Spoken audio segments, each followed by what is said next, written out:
Hi friends, आज हम पर्यावरण पारिस्थितिकी का एक बहुत ही इंपॉर्टेंट टॉपिक है हमारा पारिस्थितिकी तंत्र, जिसे अंग्रेजी में कहते हैं इकोसिस्टम। इसके बारे में काफी डिटेल चर्चा करेंगे। आप हमारे साथ बने रहिए ताकि आपको इसके बारे में जानकारी प्राप्त हो सके। टॉपिक हमारा पारिस्थितिकी तंत्र। तो पारिस्थितिकी तंत्र के बारे में जानकारी लेते हैं। सबसे पहले इसकी परिभाषा के बारे में पता करते हैं कि ये क्या होता है। तो किसी निश्चित भौगोलिक क्षेत्र में स्थित सभी जैविक, जिसमें हमारे बायोटिक आते हैं, सारे के सारे सजीव, और अजैविक मतलब जो हमारा एबायोटिक मतलब निर्जीव आते हैं, इन घटकों के समूह और उनके बीच होने वाली अंतक्रियाओं को। तो इन घटकों के समूह और उनके बीच होने वाले अंतक्रियाओं को पारिस्थितिकी तंत्र कहते हैं। तो आप इसे याद रखेंगे, पारिस्थितिकी तंत्र या इकोसिस्टम क्या होता है।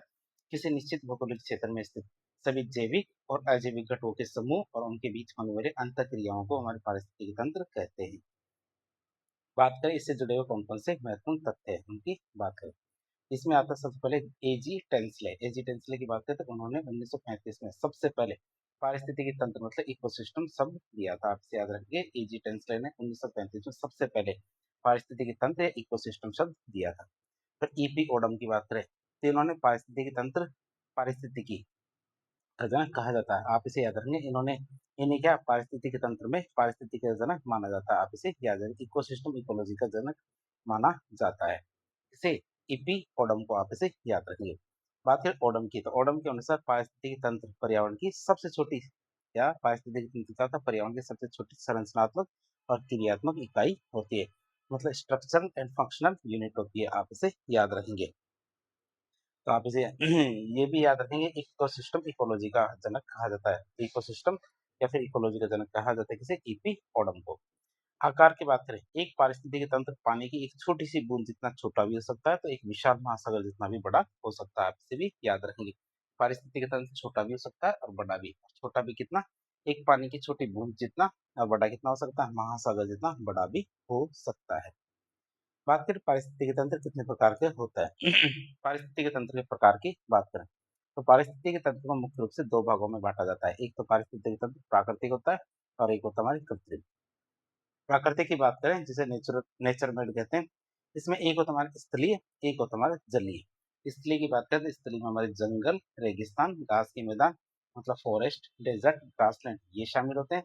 जलीय की बात करें तो जलीय में भी दो होते हैं। जलीय में भी बात करें तो दो होते हैं, एक तो स्वच्छ जल का और एक लवणीय जल मतलब जो सलाइन वाटर होता है, खारा जल। उसकी बात करें तो दोनों की बात कर लेंगे। एक तुम्हारा स्वच्छ जल होता है जो हमारा लॉटिक या फिर बहता हुआ जल होता है जो नदी का होता है। लेंटिक मतलब होता है स्थिर जल, तुम्हारे तालाब या झील का होता है। ये हमारा क्या होता है, स्वच्छ जल होता है, फ्रेश वाटर होता है। खारा जल या सलाइन वाटर की बात करें तो ये हमारे समुद्र में, महासागर में, ज्वार नदबुक में मतलब सी, ओशियन, एस्टुरीज, इनके अंदर पाया जाता है हमारा सलाइड वाटर, जो कैसा होता है, खारा होता है। ये तो हमने क्या प्राकृतिक देख लिया था। अब देखेंगे मेड मतलब कृत्रिम। ये किसके द्वारा निर्मित होता है, ये मानव के द्वारा निर्मित होता है। जिसमें खेत, बगीचा, मछली घर मतलब क्रॉपलेट, गार्डन और एक्वेरियम ये आते हैं। तो हमने क्या पारिस्थितिकी तंत्र को दो भागों में बांट के देखा, कौन कौन से, एक तो प्राकृतिक एक कृत्रिम। प्राकृतिक भी हमारे दो प्रकार के, स्तरीय, जलीय। जलीय भी हमारे दो प्रकार के, स्वच्छ जल और खारा जल।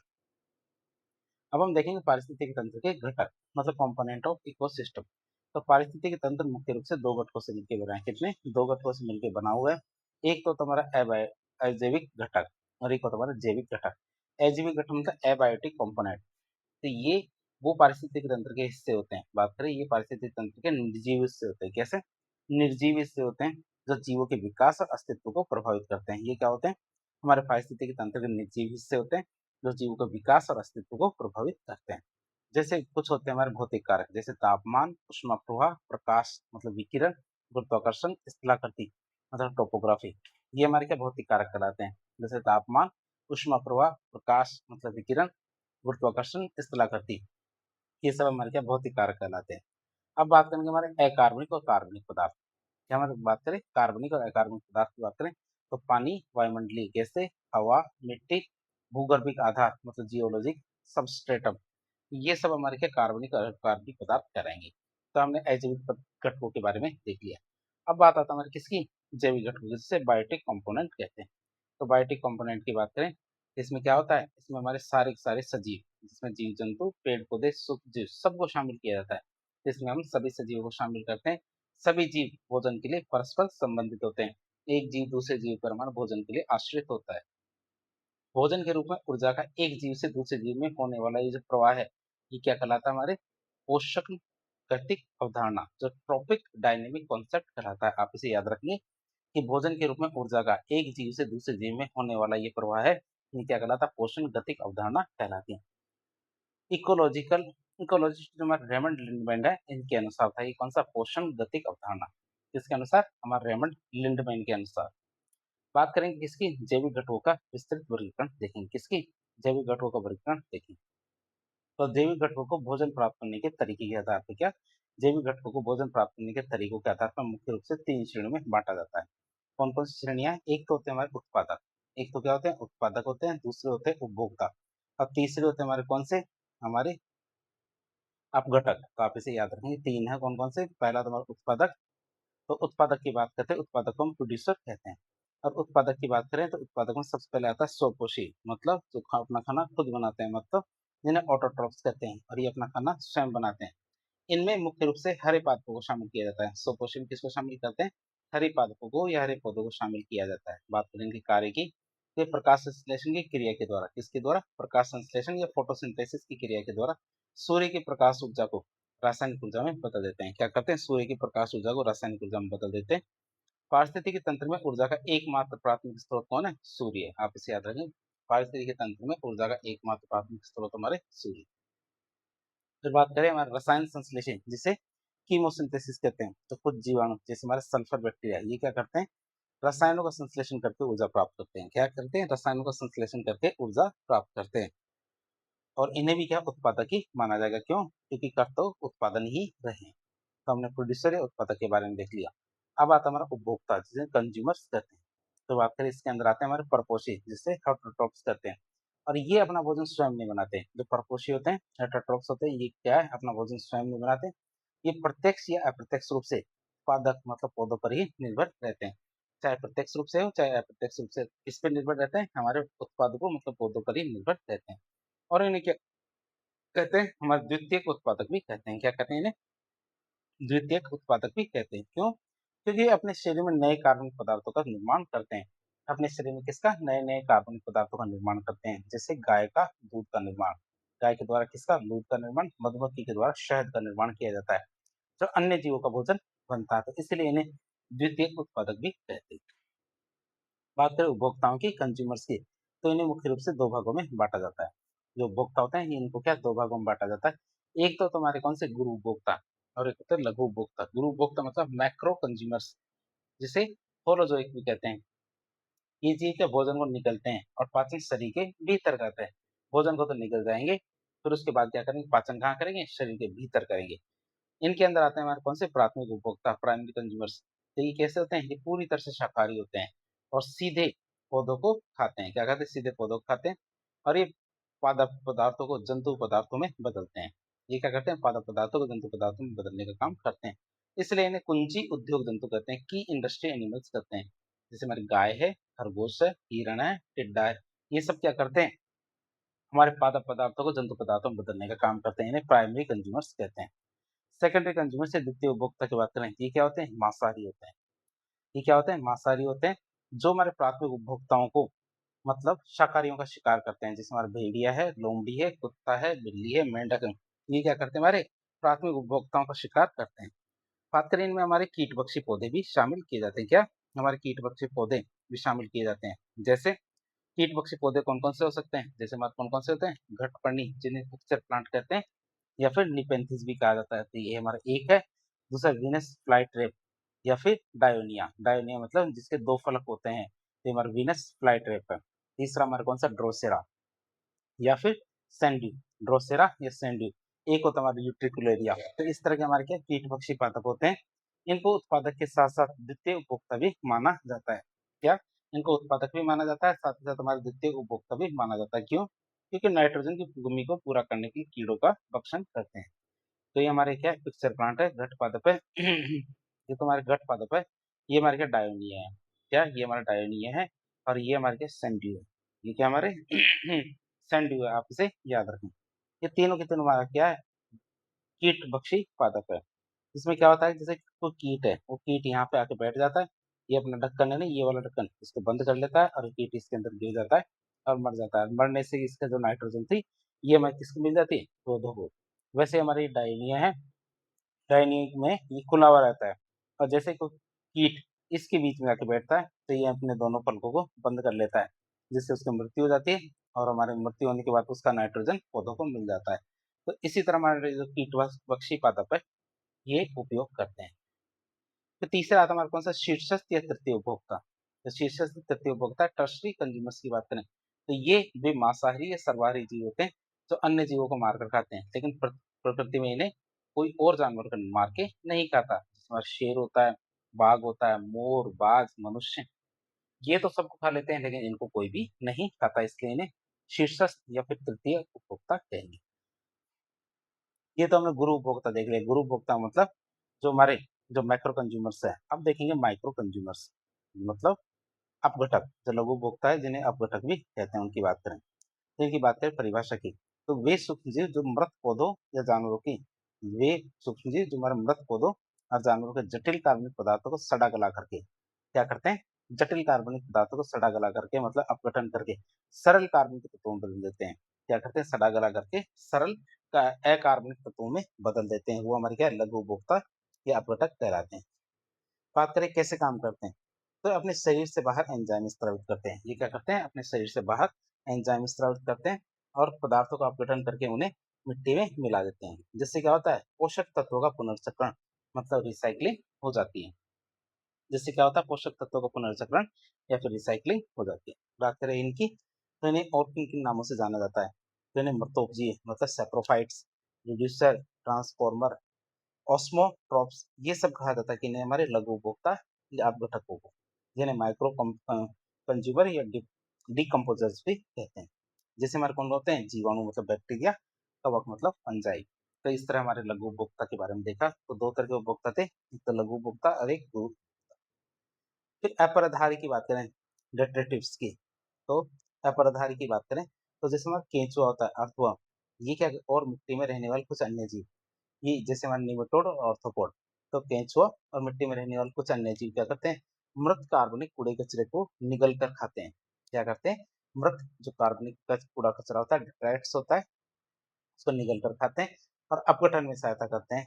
और अपघटक जो होते हैं हमारे जीवाणु या कवक, उनके विपरीत ये भोजन को निगलते हैं, इसलिए इन्हें अपरदनकारी कहा जाता है।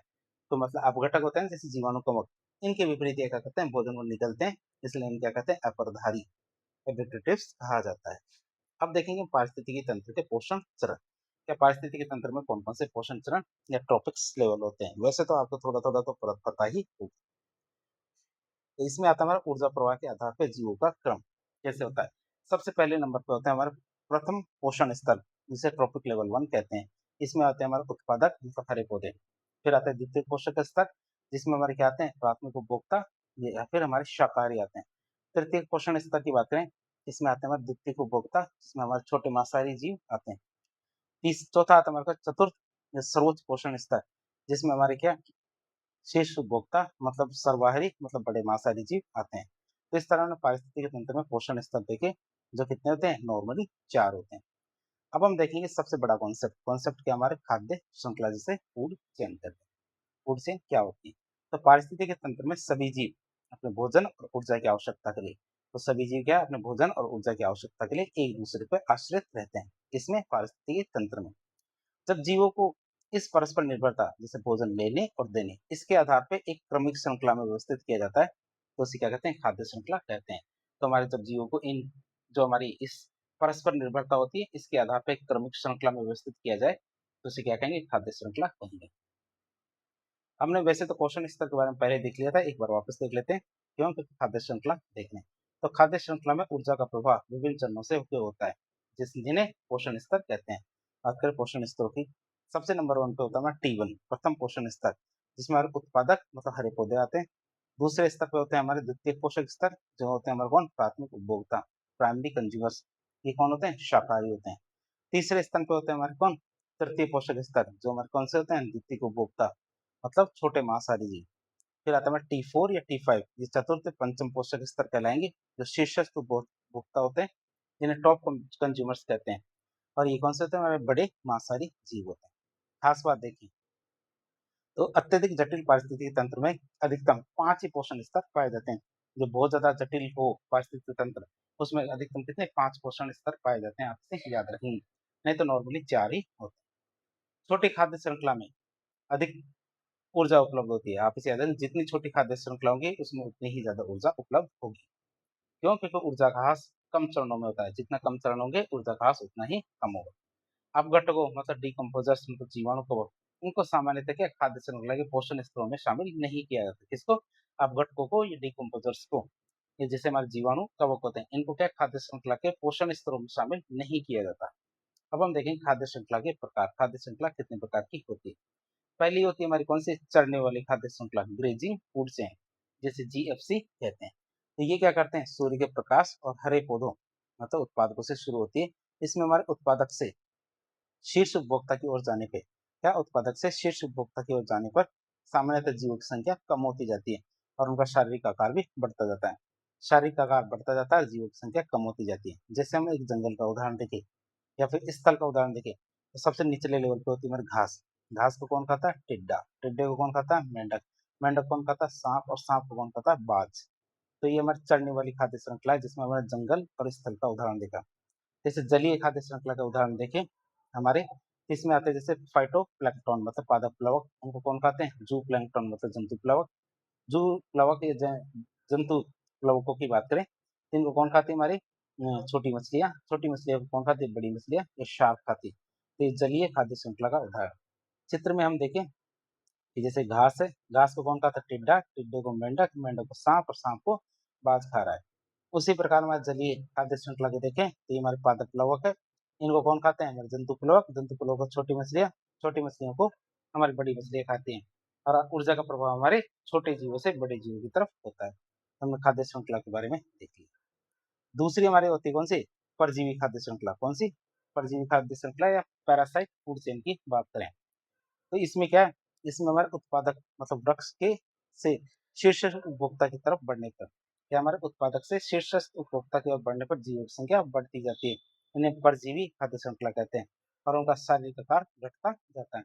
आकार घटता जाता है, संख्या बढ़ती जाती है। उदाहरण देखें, जैसे एक बड़ा पेड़ है, पेड़ पर रहने वाले बहुत सारे पक्षी हैं मतलब बर्ड्स हैं, और पक्षियों पर निर्भर बहुत सारे परजीवी या कीड़े होते हैं। तो पैरासाइट फूड चेन में क्या उल्टा होता है?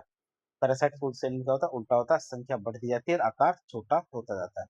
तीसरा होता है हमारा अपरदी खाद्य श्रृंखला। कौन सी? अपरदी खाद्य श्रृंखला की बात करें, तो सबसे छोटी खाद्य श्रृंखला होती है जो हमारे मृत कार्बनिक पदार्थों से शुरू होकर अपघटक जैसे हमारे जीवाणु कवक या अपरदहारी इन पर जाके समाप्त होती है। कौन सी? अपरदी खाद्य श्रृंखला। और ये इस बात है, तो ये श्रृंखला ये दिखाती है कि पारिस्थितिकी तंत्र के संचालन के लिए अजैविक, उत्पादक और अपघटक तीनों अनिवार्य है। कौन कौन से? अजैविक घटक, उत्पादक और अपघटक तीनों अनिवार्य है। जबकि उपभोक्ता का होना अनिवार्य नहीं है। क्या? उपभोक्ताओं का होना अनिवार्य नहीं है, बाकी ये तीनों चीजें तो अनिवार्य है। जैसे गिरते हुए जो मृत पत्ते होते हैं, डेड लीव्स होती हैं, उनको हमारा कास्ट जू वुडलोव ये कीड़ा है, ये खाता है। और कीड़े को कौन खाता है? हमारे ब्लैक बर्ड या पक्षी खाते हैं। ये होती है हमारी कौन सी? अप्रति खाद्य श्रृंखला। तो ये यही बताती है कि उपभोक्ता का होना इतना जरूरी नहीं है जितने हमारे अजैविक घटक, उत्पादक और अपघटक अनिवार्य होते हैं। तो हमने खाद्य श्रृंखला के बारे में देखा। अब देखेंगे हम किसके बारे में? खाद्य जाल या फूड वेब के बारे में बात करेंगे। फूड वेब क्या है? तो किसी भी पारिस्थितिक तंत्र में खाद्य श्रृंखलाएं कभी अकेली या सीधी रेखा में नहीं चलती है। क्या? किसी भी पारिस्थितिक तंत्र में खाद्य श्रृंखलाएं क्या कभी भी अकेली नहीं चलती या फिर सीधी रेखा में नहीं चलती, बल्कि एक ही जीव कई अलग-अलग खाद्य श्रृंखलाओं का हिस्सा हो सकता है। एक ही जीव के हमारे कई अलग-अलग खाद्य श्रृंखलाओं का हिस्सा हो सकता है। जब कई खाद्य श्रृंखलाएं आपस में जुड़ के एक जटिल जाल जैसी संरचना बनाती हैं, क्या? जब क्या है कई खाद्य श्रृंखलाएं आपस में जुड़ के एक जटिल जाल जैसी संरचना बनाती है, तो इसे खाद्य जाल या फूड वेब कहते हैं। जैसे चित्र में हम देख सकते हैं कि एक पेड़ है, पेड़ को कौन खाता है? हमारा जिराफ भी खाता है और गैंडा भी खाता है। और जिराफ को और गैंडे को हमारे शेर खाता है। फिर गेंडे की बात करते हैं तो गेंडे को हमारे कौन? बाज भी खाता है। फिर घास की बात करते हैं इसे टिड्डा भी खाता है। टिड्डे को पक्षी, पक्षी को उदबिलाव, फिर हमारे फिर बाज खाता है। उसी बार टिड्डे को हमारे कौन? जैसे ये बंदर है, बंदर खा रहा है, और बंदर को हमारे कौन? चीता खा रहा है। तो इस तरह देख सकते हैं जो हमारी बहुत सारी खाद्य श्रृंखलाएं होती है ये आपस में आश्रित होती है, एक दूसरे पर निर्भर करती है। इससे हमारे क्या खाद्य जाल का निर्माण होता है। अब हम बात करें खाद्य जाल का महत्व। बात करें पारिस्थितिक स्थिरता के लिए खाद्य जाल बहुत ज्यादा जरूरी है। तो खाद्य जाल जितना अधिक जटिल होगा, पारिस्थितिक तंत्र उतना ही स्थायी मतलब स्टेबल होगा। क्यों? क्योंकि इससे हमारे विकल्पों की उपलब्धता होती है। जिस तंत्र में प्रजातियों की विविधता होगी, वहां किसी जीव के पास भोजन के लिए कई विकल्प उपलब्ध होंगे। यदि कोई एक शिकार कम हो जाए, मतलब जिस पे निर्भर होता है वो शिकार, उनकी संख्या कम हो जाए, तो जीव दूसरे विकल्प पर जीवित रह सकता है, जिससे हमारा खाद्य जाल स्थायी बनता है। अब हम बात करें पारिस्थितिक पिरामिड के बारे में। किसके? इकोलॉजिकल पिरामिड्स की बात करें तो पारिस्थितिक तंत्र के विभिन्न पोषण स्तरों को, क्या पारिस्थितिक तंत्र के विभिन्न पोषण स्तरों पर पाए जाने वाले जो जीव है, उनकी संख्या, जैव भार और ऊर्जा, क्या क्या संख्या, जैव भार, ऊर्जा, इनके अंतर संबंधों को जब ग्राफिकल मतलब आरे के रूप में दिखाया जाता है, आप इसे याद रखेंगे। विभिन्न पोषण स्तरों पर पाए जाने वाले जीवों को क्या करेंगे? संख्या, जैव भार, ऊर्जा, इनके अंतर संबंधों को जब ग्राफिकल रूप में दिखाया जाता है, तो जो आकृति बनती है उसे हम कहते हैं पारिस्थितिक पिरामिड। तो उसे जो आकृति बनेगी उसे क्या कहते हैं? पारिस्थितिक पिरामिड कहेंगे। बात करें पारिस्थितिक पिरामिड की खोज किसने की, तो इन्हें सबसे पहले चार्ल्स एल्टन, जिसने चार्ल्स एल्टन ने 1927 में विकसित किया था। आप इसे याद रखें, पारिस्थितिक पिरामिड को किसने विकसित किया था? चार्ल्स एल्टन ने 1927 में विकसित किया था। इसलिए इन्हें एल्टोनियन पिरामिड कहा जाता है। आप इसे याद रखेंगे, इसे क्या कहा जाता है? एल्टोनियन पिरामिड कहा जाता है। बात करें एल्टोनियन पिरामिड कैसे होते हैं, संरचना की बात करें तो उनके आधार पर हमेशा उत्पादकों को रखा जाता है। आधार पे तो हमेशा क्या रखेंगे? उत्पादकों को रखा जाता है। और ऊपर पर हमेशा प्राथमिक, द्वितीय, तृतीय उपभोक्ता को दिखाया जाता है। अपघटकों को पिरामिड में कोई भी स्थान नहीं दिया जाता। आपसे याद रखेंगे। बात करें पिरामिड के प्रकार, पिरामिड कितने तरह के होते हैं? पिरामिड एक तुम्हारा सीधा पिरामिड होता है, इस तरह का। दूसरा हमारा क्या होता है? उल्टा पिरामिड होता है। क्या होता है? सीधा पिरामिड और उल्टा पिरामिड होता है। आप इसे याद रखेंगे। ये गलत बन गया। उल्टा पिरामिड मतलब इस तरह का पिरामिड बनता है। सीधा पिरामिड में क्या होता है कि ऊपर की तरफ बढ़ रहे हैं, मतलब धीरे धीरे जैसे ऊपर की तरफ जा रहे हैं, संख्या या मात्रा में कमी आ रही है। उल्टे पिरामिड में क्या, जैसे जैसे ऊपर की तरफ बढ़ रहे हैं, संख्या या मात्रा में वृद्धि हो रही है। तो पिरामिड हमेशा दो प्रकार के होते हैं, एक सीधे और एक उल्टे। अब बात करें पिरामिड कितने प्रकार से हो सकते हैं। पहला पिरामिड आता है हमारा संख्या का पिरामिड, पिरामिड ऑफ नंबर्स। तो पोषण स्तर पर, क्या ये प्रत्येक पोषण स्तर पर उपस्थित जीवों की कुल संख्या को बताता है, ये जिसे हम क्या कहते हैं? संख्या का पिरामिड कहते हैं। जैसे घास के मैदान के पिरामिड की बात करें, ये कैसा होता है? सीधा होता है। घास के मैदान का पिरामिड कैसा होता है? सीधा होता है। तो घास की संख्या सबसे ज्यादा होती है, और टॉप लेवल पे क्या होते हैं? हमारे मांसाहारी जीव होते हैं, उनकी संख्या कम होती है। जैसे हमारे एक पेड़ है, तो पेड़ को पारिस्थितिक तंत्र देखें, ये उल्टा होता है। एक पेड़ होता है, उस पर पक्षी होते हैं कई सारे, और पक्षियों पर परजीवी होते हैं बहुत सारे। तो हमारे घास के मैदान का पिरामिड तो सीधा होता है, और एक पेड़ का पारिस्थितिक तंत्र कैसा था? उल्टा होता है। चित्र में भी हम इस चीज को देख सकते हैं। तो घास स्थल है, जिसमें हमारे सबसे पहले उत्पादक, फिर प्राथमिक उपभोक्ता, फिर द्वितीय उपभोक्ता, फिर तृतीय उपभोक्ता आते हैं। उसी में हमारे वृक्ष की बात करें, जिसमें उत्पादक, उपभोक्ता, फिर अपघटक आते हैं। हमारा ये उल्टा होता है। वन या जंगल का पिरामिड की बात करें तो हमारे पेड़, पेड़ पे शाकाहारी होते हैं, शाकाहारी पे मांसाहारी निर्भर करते हैं। ये कैसे होते हैं? डंबल आकृति के होते हैं। तो आप इसे याद रखेंगे कैसे, इस तरह के होते हैं। डंबल आकृति का पिरामिड होता है। कौन सा? हमारा वन या जंगल का पिरामिड, जिसमें हमारे पेड़ संख्या में ज्यादा होते हैं, शाकाहारी उन पे कम होते हैं, और मांसाहारी और भी कम होते हैं। तो कैसे होते हैं? डंबल आकृति के होते हैं। वे तकवा रूपी होते हैं, या फिर क्या होता है? तकवा रूपी स्पिंडल शेप होते हैं। आपसे याद रखेंगे। बात करें इसकी विशेषता की, तो संख्या का पिरामिड तंत्र, क्या संख्या का पिरामिड तंत्र की जैविक क्षमता पर निर्भर करता है। जैसे बायोटिक जो पोटेंशियल है उसको दिखाता है हमारे किसका? संख्या का पिरामिड। फिर आता है हमारे जैव भार का पिरामिड। कौन सा? जैव भार का पिरामिड मतलब पिरामिड ऑफ बायोमास। उसकी बात करें तो किसी भी समय इकाई क्षेत्र में, किसी भी समय इकाई क्षेत्र में उपस्थित जीवों के शुष्क भार, जो ड्राई वेट है, और कार्बनिक पदार्थों की मात्रा, इसको दिखाता है हमारे जैव भार का पिरामिड। क्या दिखाता है? हमारे किसी भी समय इकाई समय में हमारे उपस्थित जीवों के शुष्क भार मतलब ड्राई वेट, और कार्बनिक पदार्थ की मात्रा को दिखाता है हमारे जैव भार का पिरामिड। चित्र में आप देख सकते हो तीन तरह के पिरामिड है। पहला ए नंबर का पिरामिड, ये तो हमारे क्या, घास स्थल का है। बी वाला हमारा कौन सा? तालाब का। तीसरा वाला कौन सा? एक वृक्ष का है। तीनों की बात करेंगे। तो स्थलीय पारिस्थितिक तंत्र में जंगल, पेड़ और घास, ये कैसे होते हैं? सीधे होते हैं। जंगल, पेड़ और घास क्या होते हैं? हमारे सीधे पिरामिड बनते हैं।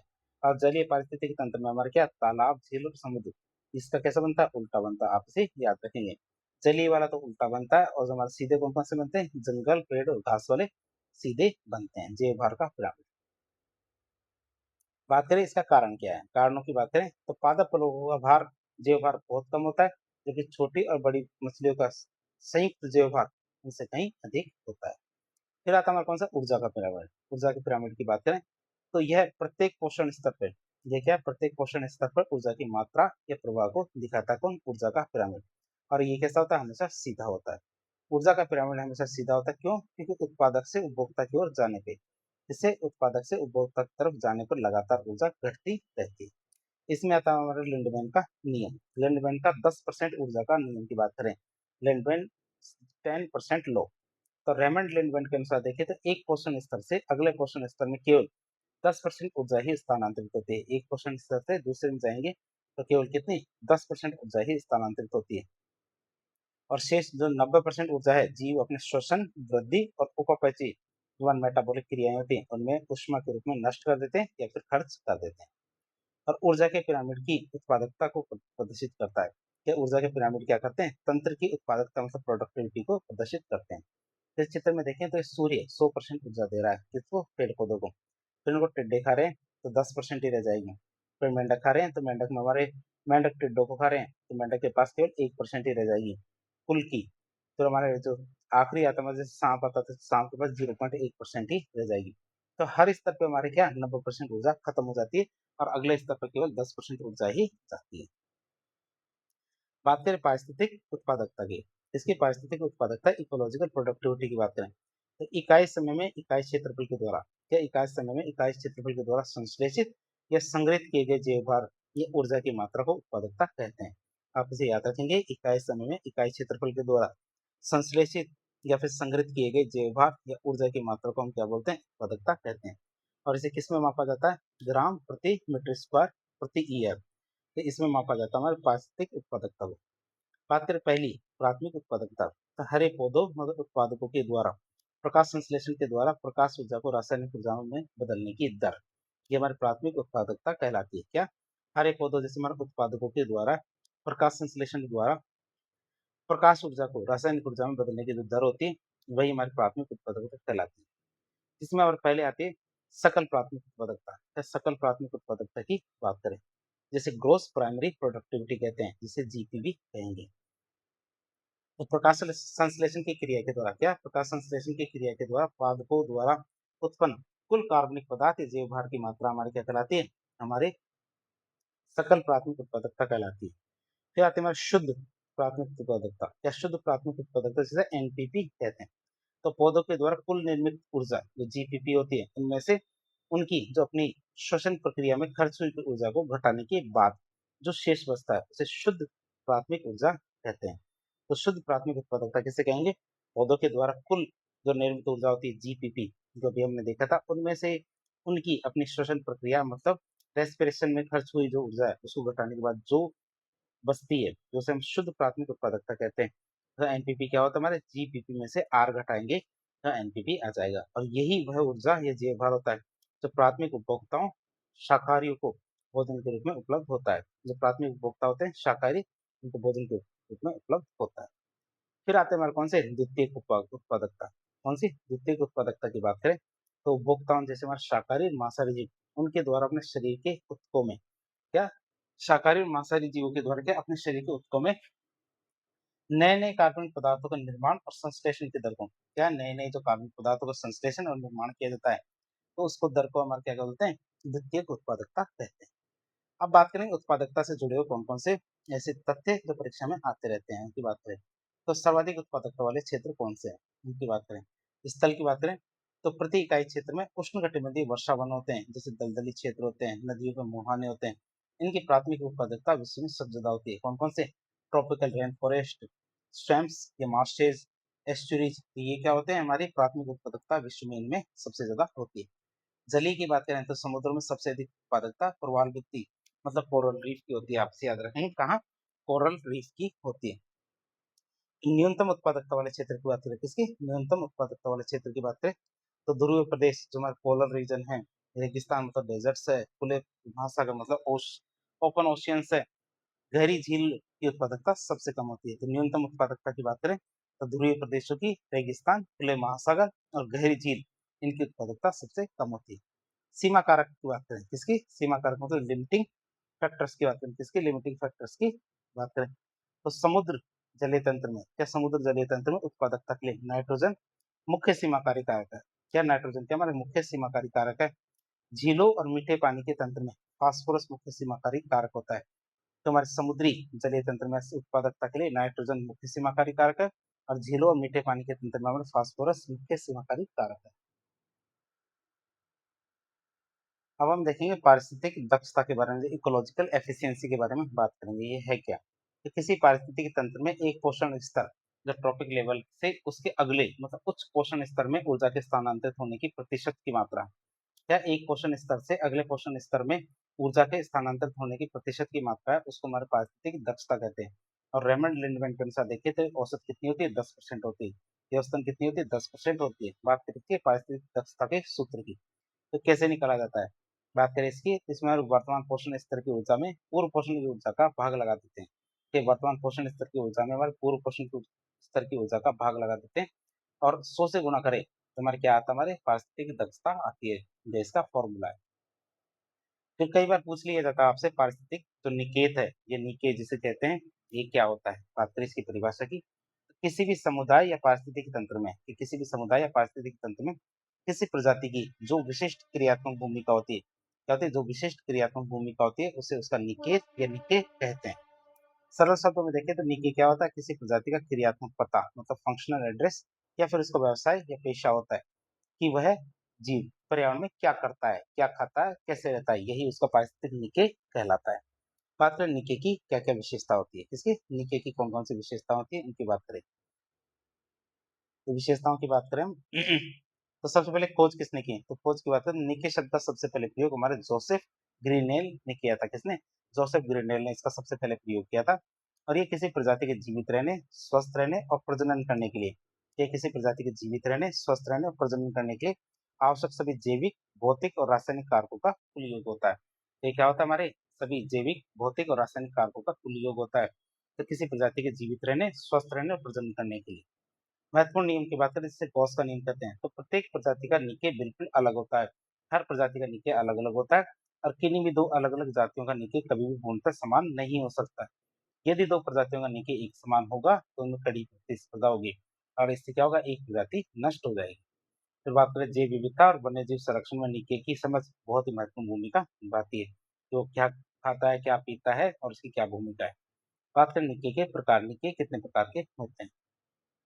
जैसे हमारे कौन सा होता है? एक होता है हमारा आवास निके, जहाँ पे जीव निवास करता है। फिर होता है दूसरा भोजन या आहार्य निके मतलब फूड या ट्रॉपिक निके, जिसमें जीव क्या खाता है, उसे कौन खाता है, ये देखा जाता है।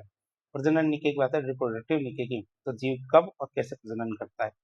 फिर भौतिक और रासायनिक निके की बात करें तो जीव किन तापमान, नमी या फिर रासायनिक जो परिस्थितियों में जीवित रह सकता है। तो ये हमारे क्या चार प्रकार है? कौन कौन से? आवास निके, आहार्य या भोजन निके, फिर आता प्रजनन निके, और भौतिक और रासायनिक निके, ये चार प्रकार। ये इकोटोन एक और प्रभाव की बात करें, किसकी? इकोटोन और प्रभाव की बात करें तो इकोटोन क्या कहलाता है? इकोटोन जिसे हम संक्रमण क्षेत्र कहते हैं, है क्या ये? तो दो अलग अलग पारिस्थितिक समूह मतलब इकोसिस्टम, उनके बीच मिलने वाला संक्रमण क्षेत्र या ट्रांजिशनल जोन हमारा इकोटोन कहलाता है।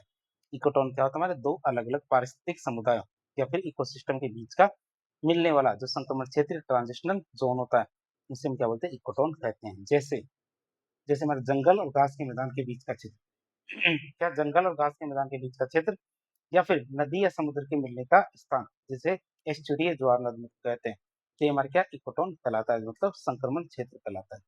विशेषता क्या है इस क्षेत्र की? तो ये क्षेत्र मतलब इकोटोन में दो समुदाय मतलब ए और बी की प्रजातियां मिक्सअप पाई जाती है, इसलिए यहाँ जैव विविधता और सीओ का घनत्व आसपास के जो दोनों समुदाय हैं, उनकी तुलना में ज्यादा होता है। कि जैसे हमारे ये क्या है?